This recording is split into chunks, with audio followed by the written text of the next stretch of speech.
Anything new to report today that was different from the other previous 11 days? We had a good third down today. That was the emphasis of practice. So, third and short, and then it's third and medium and third and long situation. So, we had another good day. When we get a chance to get outside like we have for the last couple, good day. We could get punt. We did a good job of red zone punt today, making sure we got when to field it, when not to field it, and when to down it down there. So, good work day. Can you talk about how you guys divide the teams for the spring game? Yeah, we have a draft. We kind of split up each position so that you can't overload at a position, and one guy drafts all 4 running backs and the other team doesn't have them, so we split them up. So if you pick one group, then the other team gets the other group, and then we split our staff up. They've been the same way for the last couple of years, the staff, so they got a pretty good understanding, but we do it just like the NFL does. We have a draft and pick them up, and we'll start practicing a little bit. One of our team periods next week, we always dedicate it towards, we'll split them into their team, so they'll get a chance to practice 2 days next week as their team, get an understanding of who the players are. We try to make it as even as possible. It's always interesting because I'm not involved, so it's which team thinks they're better. And I think each year, whichever staff thought they did a better job drafting didn't end up winning the game. So we'll see how it goes. But we play a game. I think it's a great thing for the fans. I think it's a great thing for our players. We make it a competitive. It's not a controlled scrimmage situation like some other schools have. And, we kick off, we punt, we play a full game. We're excited about doing it next week, and we'll start next Monday, break it up at least for part of practice into those teams. So there's a discussion nationally about potentially scrimmaging other programs during the spring in some format. Would you be in favor of that? No, I wouldn't be. No, I think the spring is to teach, and if you do it that way, then then everybody's starting a game plan like who are we going to beat, because anybody that's competitive doesn't want to go into those situations and lose to whoever you're going to scrimmage, and then I think it takes away from what it is. I think that spring football is an opportunity to teach, really teach fundamentals, and I think you'd be getting away from what the emphasis is. And no matter what coaches say, well, we're just going to treat it as a teaching opportunity. They're going to try to game plan. They're going to try to scheme it up, and then everybody will, hey, we're 1-0 in the spring, and it doesn't matter. For us, we really want to.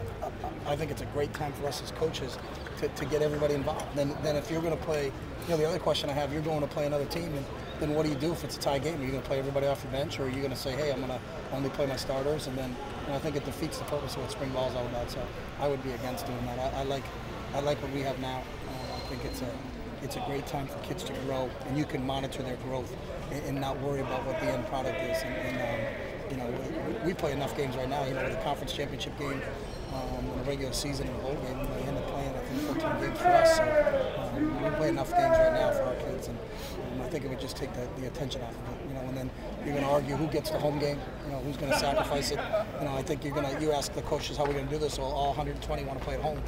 60 of them are going to have to travel. So, what happens to your fans in that situation? So, I also like the format of our spring game where, we dedicate it to the troops. Admissions is cans of food for Lane County. So I think, there's some other things that are going on. I don't think spring football is a money generating thing. I think it's a time for, if you have an opportunity as a group to give back, I think that's what you should be doing. So if you think there's enough games played, since you brought it up, you wouldn't be in favor of a long playoff format either?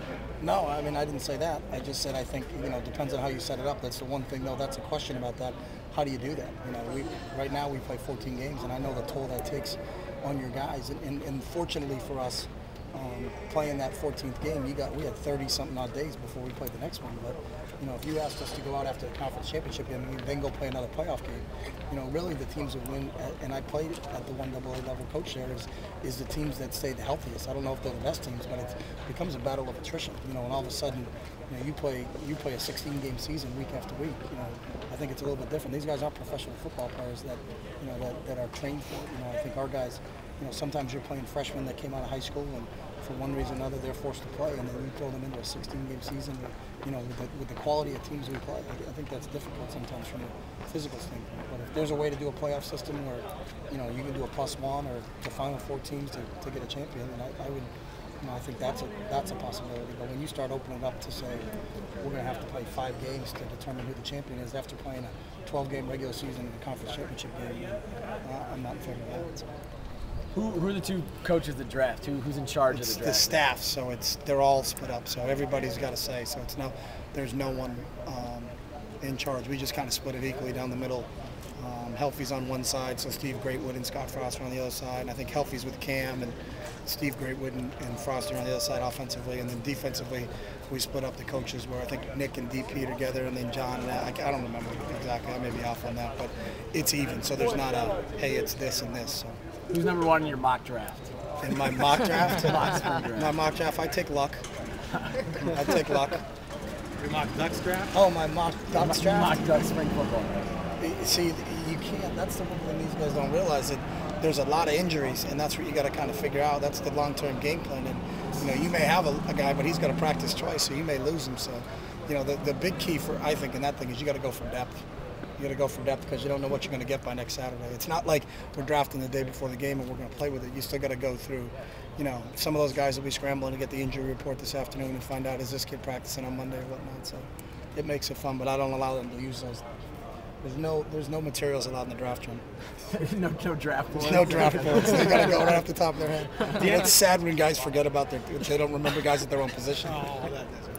I know. DeAnthony obviously was great last year, but how much has he matured, grown, improved this spring or since the beginning of last year? I think he's matured a little bit. I think he's got a little bit better understanding.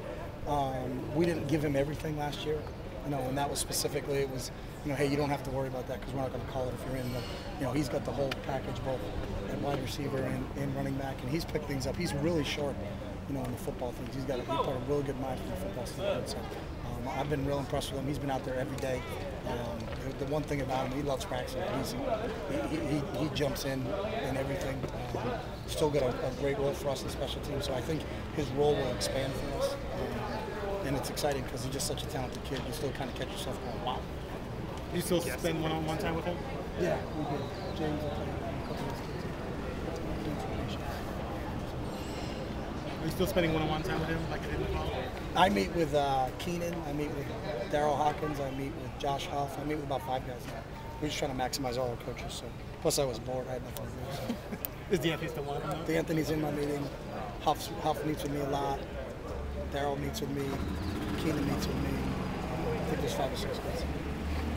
Chip, are you where you wanted to be 3 weeks in? When you make the plan of like.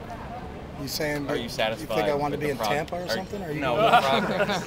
What's the that? Progress of the progress. Team for the first 3 weeks. No, I think we're on track. The one thing I think is everybody's practicing. So the one big thing you always worry about as a coaching staff is all of a sudden if you have a position where you got hit with injuries, I'm like, well, how do we do this? Because we need to get maximum reps, but I only got 6 offensive linemen, and we've got 12 defensive linemen, so how do we handle that? But I think, everybody's been practicing.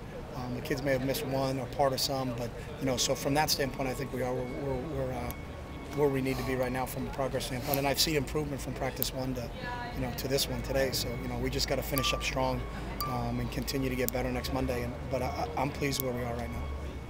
Do you guys, just to clarify, do you guys draft this weekend and then split up next week for the 2 practices? No, not for the whole practice, just part of the practice. So we may take one of the team periods, Jake, and say, hey, we're going to split into white team on that side, green team on that side, and then just whatever the white offense is against the green defense. So, but not for the entire practice. They still practice with their position coaches.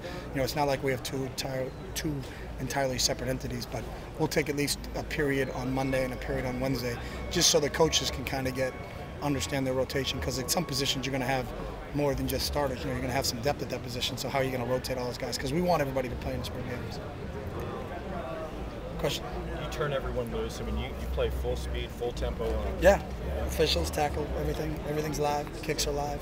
So it's a game. Just considering injury, the chance of injury. Yeah, we get 3 scrimmage opportunities every year, so you can do 3 11-on-11 tackle situations, with the spring game being one of them. So, that's part of the game. But I also think you still have to do it. I don't think, if you're going to ask your kids to cut block, then they have to at some point in time be able to cut block. If you're going to ask your kids to tackle, then at some point in time you're going to have to be able to tackle. So we try to cooperate as much as we can in a lot of practice, and that's about learning how to practice. But there's got to be a couple of days where you say, hey, we're going to turn it loose. Now, you can't do that for 15 straight practices. You wouldn't want to do that, but I think you need to figure out some kids, hey, this kid's had a great spring, but you know what, I'm worried about him as a tackler, so you got to give him some opportunities to cut it loose. Okay.